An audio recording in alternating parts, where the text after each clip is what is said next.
creating cultural awareness and understanding. This is Culture Clique.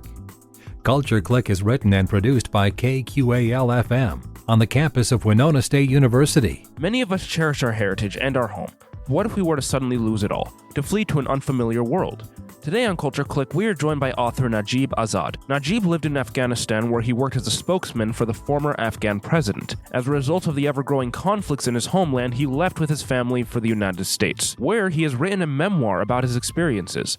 Najib came to the campus of Winona State University as part of their Global Education Week. In the event, he talked about his life in Afghanistan and the experiences he had coming here. After his presentation, Najib agreed to sit with me for an interview.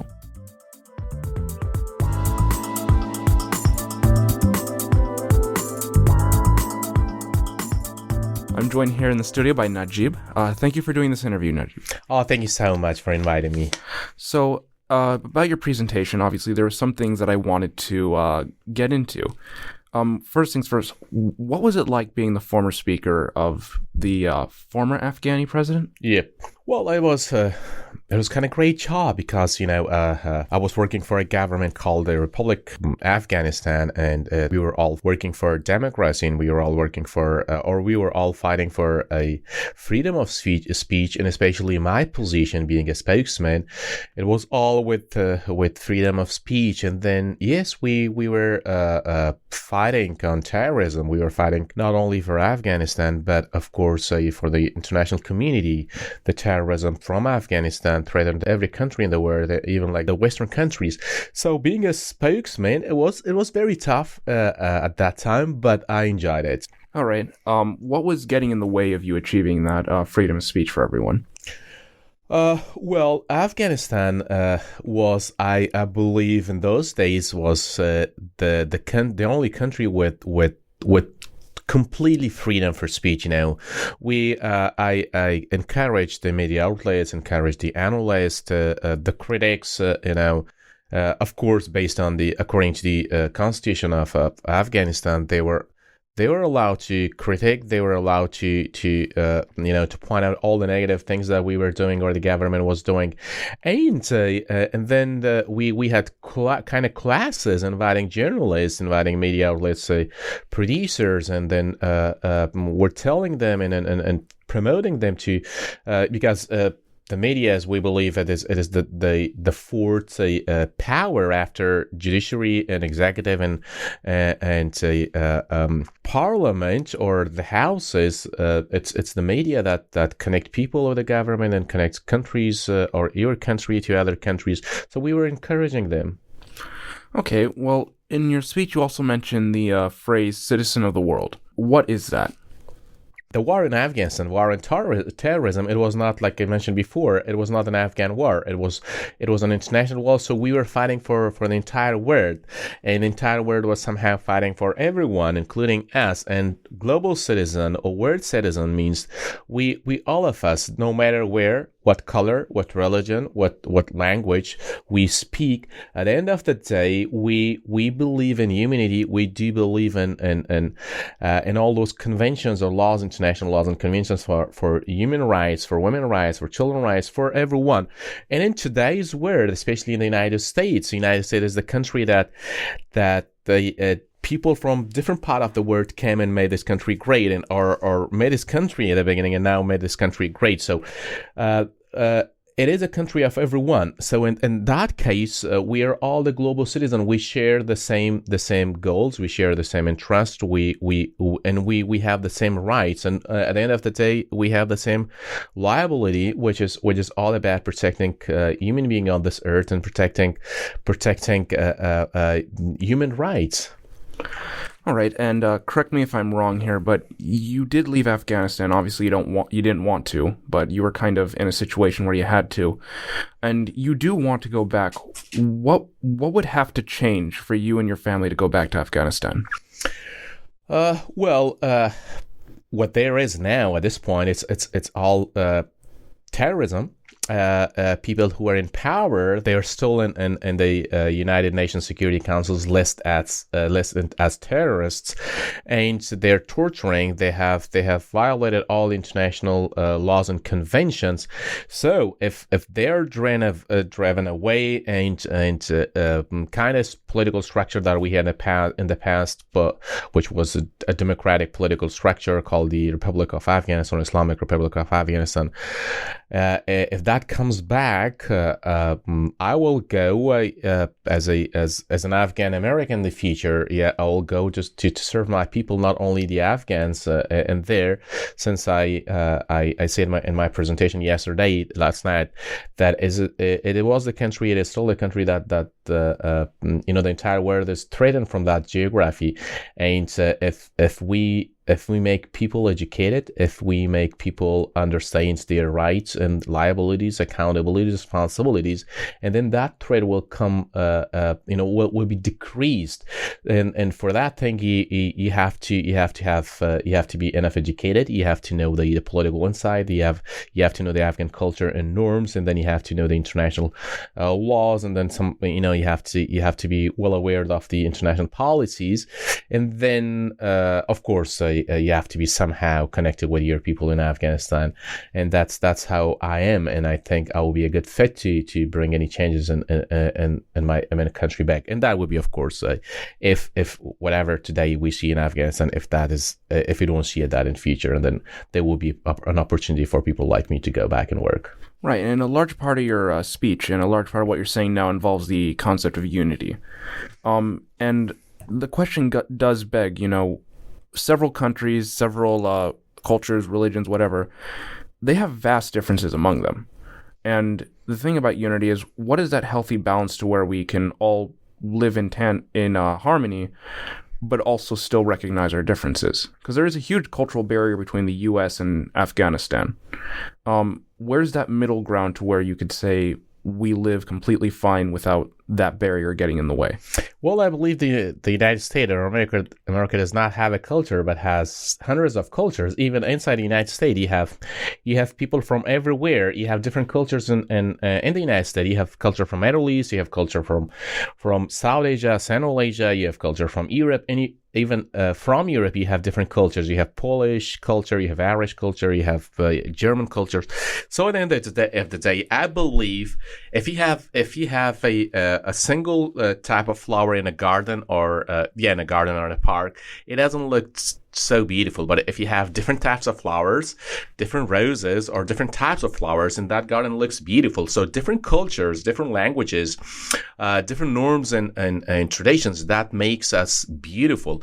But at the end of the day, we are all human beings, and we have the same rights. We have the same responsibility and liability. So the culture, I wouldn't say there is a culture barrier, but I would say there are diversity of culture, and the term diversity of culture is totally different than with the barrier. So what will make Afghanistan totally different than today, that is totally political. It's nothing to do with religion. It's nothing to do with the culture. It's nothing to do with a way of life or style of life or lifestyle.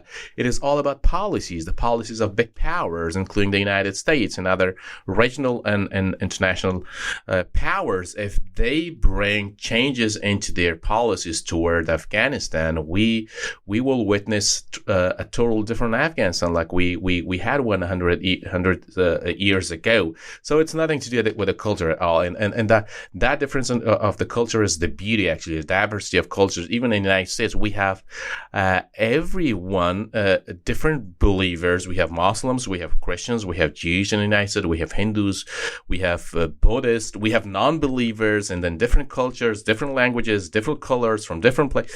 And at the end of the day, it's all about a beauty. But they follow the same law, and they follow the same interests of this country and this land, and they have their responsibilities. So that's how we can unite countries and people like America and Afghanistan or other countries. All right. Well, I also wanted to dive into the book you wrote. Can you talk about that? The book you were showing during the presentation. Beyond Evacuation, it's about the experience right after the collapse of Afghanistan on August 15, 2021. It's about it's documentary about before, during, and after the evacuation and collapse. It is a documentary telling people about how hard this was, and there is anxiety, trauma in the book. There is bloodshed in the book, dead bodies in the book. It's not only a story of a family or a single family of mine or my children, but everyone's in there. It's a story of 44 million people, and mainly it's a story of 4 generations: my grandpa, and then my dad, and then when I was 9, and then when my son was 9 last year, we were forced to leave our country 4 times right after when Russia attacked Afghanistan or invaded Afghanistan, and then war on terrorism. And then last year. So it is my audience is everyone, including politicians, including those who believe in humanity, students, researchers, writers, historians. So I believe it was the biggest tragedy of the century, 21st century, and this had to be documented for future researches. So there's a history of Afghanistan. There's some politics. There's immigration. There is a culture. All in the book. It's kind of movie, but it's a true story. It's what I and tens of thousands of people experience. So there are narration from other people, that my fellows, that we lived the country together, and then we lived in different camps for about 6 months, in refugee camps, and that trauma and anxiety, and before that and after that, getting settled in the United States, and people who had never been to school, and that was the first time for them, to make a country like the United States, how hard it was for them, and then the feeling how difficult it is when you see that you lost everything, your country, your identity, your family members, your friends, everything you have there, even your flag. We don't have any flag anymore. We don't have any national anthem anymore. We don't have any law anymore, and we don't have any passports anymore. So it's all about it, and it talks about many other immigrations that in the past happened, not only Afghanistan, but from different countries. All right, I'm just going to have 2 more questions for you because I know you have to run. If you could say anything to the people who are still in Afghanistan right now, what would you say to them? And in turn, before we end this interview, is there anything you'd like to say to our audience? Well, to people back in Afghanistan, history repeats, and nothing takes for forever. Afghanistan is the country that has experienced many ups and downs. It was invaded by Alexander the Great. It was invaded by Genghis Khan, and and then the British, and then the Russians, and then the terrorists now. But it fought, it resisted. It was never broken, and I'm sure that Afghanistan will witness better days very soon. So, requesting my people back in Afghanistan that these days shall pass soon, and then we will have much better days, and sun will rise with new and warm rays very soon.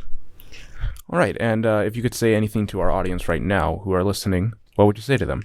Well, I'm very thankful to most of the American communities. They have been helping the Afghan refugees, the Afghan recent immigrants, and behalf of them, behalf of my people, my family, my country, I thank them very much. And I would love them to read the book Beyond Evacuation, because any penny from that book, which is about $18, will go to those needy and back at home, and about 99% of the people in Afghanistan at this point, unfortunately, they don't have 2 times meals. They're starving, so we can help them somehow. I know we cannot help everyone, but we have to do whatever we can do. All right, I want to thank you for doing this interview with us. I really appreciate your time. Thank you for being me here. Thank you so much for having me here. Thanks again to Najib Azad for joining us today on Culture Click. To learn more about Najib or his book, follow him on Twitter at Najibullah Azad. To learn more about Winona or the surrounding community, tune into Culture Click Thursday afternoons at 12:30 right here at 89.5 KQAL. I'm Jiovani Bermudez. Creating cultural awareness and understanding. You've been listening to Culture Click. Support for Culture Click is made possible by the Minnesota Arts and Cultural Heritage Fund. Culture Click is produced by KQAL-FM on the campus of Winona State University. For more information, look us up on the web at kqal.org. And thanks for listening to Culture Click.